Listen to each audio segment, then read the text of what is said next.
Finalmente, las empresas de telefonía se dieron cuenta de la intrusión.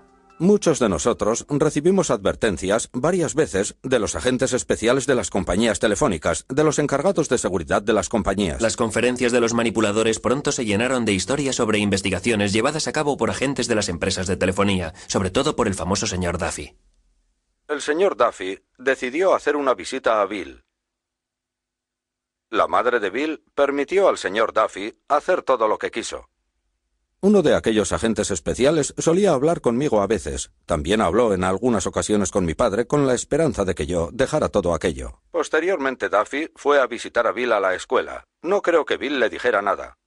Dejábamos de hacerlo durante una temporada, pero como nos divertía, volvíamos a hacerlo una y otra vez. El señor Duffy pronto quedó eclipsado por una amenaza mucho más seria: ser expuestos a la luz en un medio de comunicación de difusión nacional, gracias a Ron Rosenbaum, un periodista neoyorquino. Fue como entrar en el mundo de los forajidos electrónicos de Alicia en el País de las Maravillas. Estaban enviando mensajes fuera de los canales convencionales y además estaban creando el miedo a la intromisión en las comunicaciones. Creo que los manipuladores del teléfono respondían a la paranoia generalizada que sentía el público respecto a los teléfonos y a las comunicaciones. Debido al movimiento antibelicista y a la reacción del FBI, todo el mundo pensaba que su teléfono estaba intervenido. El teléfono fue una especie de foco de paranoia general sobre la intrusión del Estado, sobre la falta de intimidad, sobre toda esa clase de cosas. Rosenbaum logró dar con la pista de Denny y Joe Angresia. Sin embargo, el Capitán Crunch se mostró más esquivo. El Capitán Crunch era uno de los grandes personajes norteamericanos, una especie de superhéroe de fantasía creado en el país. Todos los que fueron entrevistados por Ron Rosenbaum habían mencionado al Capitán Crunch. Por esa razón le llamé y le dije: no nos gustaría que publicara usted ese artículo porque, en serio, no es una buena idea. El Capitán Crunch estaba muy preocupado porque no hacía más que repetirme: haga lo que haga, no quiero que esta información caiga en manos de los radicales. Él tenía la sensación de que aquello podría llegar a paralizar el sistema de telefonía de los Estados Unidos e incluso colocar a los Estados Unidos bajo el yugo nuclear de la Unión Soviética. El artículo de Ron Rosenbaum sobre los manipuladores de teléfonos fue publicado en la revista Esquire en octubre de 1971. Acudí a la biblioteca, leí el artículo y no podía creerlo. Era tan revelador, me dije: oh Dios mío. En aquel momento me di cuenta de que la manipulación telefónica, tal y como yo la había conocido, había muerto. Se lo leí a Denny entero por teléfono. Todo el mundo recibió su llamada. Una de las últimas llamadas que hicimos fue para leer el artículo a todos porque no podían leerlo. No daban crédito a aquello. Les dije: chicos, estáis acabados. No debisteis permitir que aquel tipo hablara con vosotros. No teníais que haberle proporcionado toda esa información. Después del artículo del Esquire, todo el mundo se subió al carro. Hola a todos.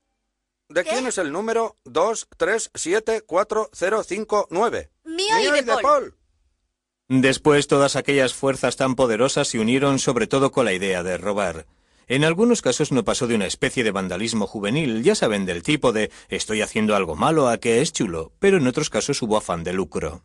Bueno, en nuestro programa acelerado para cazar a los manipuladores de teléfonos que cada vez tienen más éxito, detectamos que algunos son hombres de negocios, detectives privados, agentes de bolsa, concesionarios de coches. Hasta hemos detectado a algunos que pertenecen al crimen organizado. La reacción afectó a los pioneros de la manipulación telefónica tan duramente como afectó a sus parásitos. Atraparon a los de Los Ángeles, atraparon a los de Seattle, atraparon a los neoyorquinos. Crearon jurados de investigación que lo analizaron todo, y claro, todos los que atraparon tenían mi número, y fui declarado responsable de todo a cuenta del artículo. Las autoridades actuaron con mano dura. La posesión de una caja azul podía suponer 2 años de cárcel. El Capitán Crunch fue acusado de un delito federal de fraude a las empresas de telefonía y pasó 4 meses en la cárcel. La manipulación de teléfonos estaba muerta, pero no enterrada. Estaba a punto de estallar una revolución tecnológica a escala mundial, y el Capitán Crunch todavía seguía allí para servir de inspiración a una nueva generación de piratas informáticos. La piratería había nacido como una exploración divertida de las redes de telefonía, pero todo aquello iba a cambiar con la creación del ordenador personal, una revolución tecnológica que los propios piratas informáticos habían inspirado.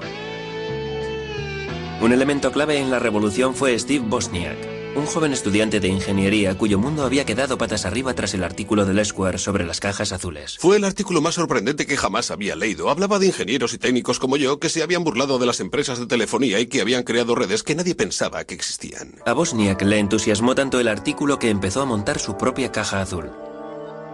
Al principio solo puse algunos de los chips que yo mismo había diseñado en una tabla y empecé a soldar cables.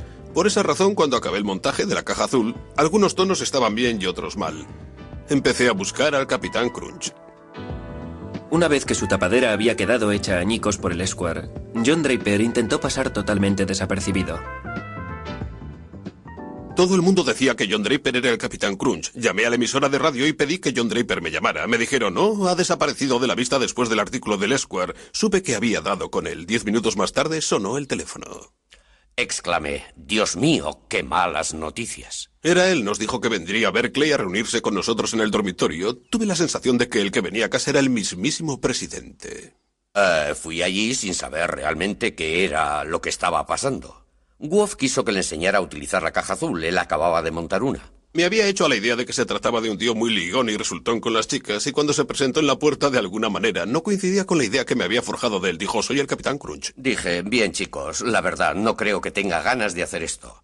Me contestó, está bien. Me sentí todo un héroe. Añadí, me imagino que no pasará nada. Al fin y al cabo estoy en un dormitorio y será muy difícil que alguien detecte la llamada. Woz me preguntó, ¿podemos telefonear al Papa? Le contesté, pienso que sí. Cogí el número del Vaticano y llamamos preguntando por el Papa. Nos dijeron, el Papa no está disponible en estos momentos. Eran como las 4 de la madrugada. Aquella misma noche empecé a aprender códigos y técnicas de John Draper y de los demás para utilizarlas para hablar con las operadoras, y las semanas siguientes las dediqué a hacer prácticas para ver hasta dónde podía llegar. Creo que estaba un poco asustado con la idea de que me cazaran. Un par de semanas más tarde, el coche de Wozniak sufrió una avería. Por suerte, él y su colega Steve Jobs tenían una caja azul a mano. Decidimos llamar a nuestros amigos de Berkeley con la caja azul para que nos llevaran a casa en coche. Steve realizó la llamada sirviéndose de la caja azul. Cuando contestó la operadora, colgó asustado. Volvió a llamar. Al contestar, la operadora colgó otra vez de lo asustado que estaba. Fue cuando apareció un poli. Estaba en la cabina con una caja azul en las manos. Oh, Dios mío. Seguro que el poli pensó que éramos drogadictos porque yo llevaba el pelo muy largo. Steve me pasó la caja azul y la introduje en el bolsillo de mi abrigo. Me preguntó, ¿qué es esto? Si se pulsaban los botones emitían tonos, por eso contesté, es un sintetizador musical electrónico. El poli le dijo que estaba desafinado. Preguntó, ¿para qué es el botón naranja? ¿Es con el que pirateáis las líneas? Steve le contestó, es para calibrar. El agente preguntó, ¿qué hay que calibrar? Pasé miedo. Supimos que nos habían cogido, nos metieron en el coche patrulla. Los dos polis iban en el asiento delantero y Steve y yo en el de atrás. El poli que iba de copiloto se dio la vuelta. El poli se dio la vuelta hacia Woz y le dijo, un tipo llamado Moog te ha delatado. Era un sintetizador Moog.